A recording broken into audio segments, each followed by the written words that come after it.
ബംഗ്ലാദേശിൽ പ്രക്ഷോഭം നടന്ന കാലഘട്ടത്തിൽ ഏറ്റവും കൂടുതൽ വാർത്തകൾ നിറഞ്ഞു നിന്ന ഒന്നായിരുന്നു ബംഗ്ലാദേശിലെ ജയിലുകളിൽ ഉള്ള തീവ്രവാദികളെ തുറന്നുവിട്ടത്. അതിൽ ഏറ്റവും വലിയ ഒരു വാർത്ത കൊടും ഭീകരനായ മുഹമ്മദ് ജാസിമുദ്ദീൻ റഹ്മാനിയെ തുറന്നുവിട്ടിരുന്നു. ആ ജാസിമുദ്ദീൻ റഹ്മാനി എന്ന് പറയുന്നത് അൻസുറുള്ള ബംഗ്ലാ ടീമിൻ്റെ, അതായത് ABT എന്ന് പറയുന്ന ഭീകര സംഘടനയുടെ അൽ-ഖ്വയ്ദയുടെ ബംഗ്ലാദേശ് ബ്രാഞ്ചായ ABTയുടെ തലവനാണ്. 2017 ഇന്ത്യയിൽ ചുവടുറപ്പിക്കാൻ ശ്രമിച്ചതാണ്. ആസാമിൽ ചുവടുറപ്പിക്കാൻ ശ്രമിച്ച ടീമാണ് ഈ പറയുന്ന ടെറർ ഗ്രൂപ്പുകൾ, അൽ-ഖ്വയ്ദയുടെയാണ്. ഇപ്പോൾ ഇതാ ഈ റഹ്മാനി പുറത്തിറങ്ങിയതിന് ശേഷം ഒരു വീഡിയോ ക്ലിപ്പ് പുറത്തുവിട്ടിരിക്കുന്നു. അതിൽ റഹ്മാനി പറയുന്നത് ഇങ്ങനെയാണ്: മോദിയുടെ ഭരണത്തിൽ നിന്നും പശ്ചിമ ബംഗാൾ മോചിപ്പിക്കാൻ സമയമായിരിക്കുന്നു. ഇതിനുള്ള പിന്തുണ മമത തരണമെന്നാണ് പറയുന്നത്. ഇതിനു വേണ്ടിയിട്ട് ഈ ബംഗാളിനെ സഹായിക്കാൻ ഞങ്ങൾ ഉണ്ടാകും. ഒപ്പം തന്നെ ഖാലിസ്ഥാനികളും ചൈനയും സഹായിക്കും. വേണ്ടി വന്നാൽ ചൈനയോടത്ത് ഞങ്ങൾ സഹായം അഭ്യർത്ഥിക്കുമെന്നും പറയുന്നു. ഒപ്പം തന്നെ ഇന്ത്യയെ തകർക്കാനുള്ള പ്ലാൻ കൂടി റഹ്മാനിയ പറയുന്നു.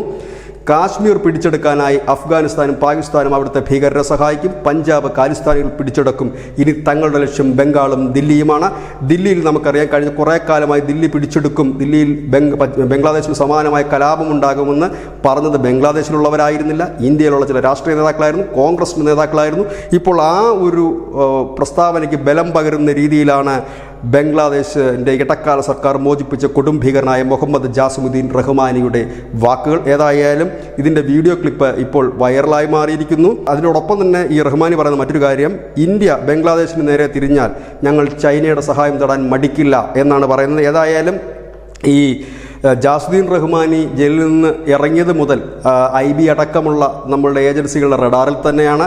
ലോകത്തെമ്പാടും ഭീതി വിതയ്ക്കുന്ന ഭീകര സംഘടനയായ അൽ-ഖ്വയ്ദ ആയതുകൊണ്ട് തന്നെ വിവിധ ചാരസംഘടനകളും ഈ റഹ്മാനിയുടെ പിന്നിലാണ്.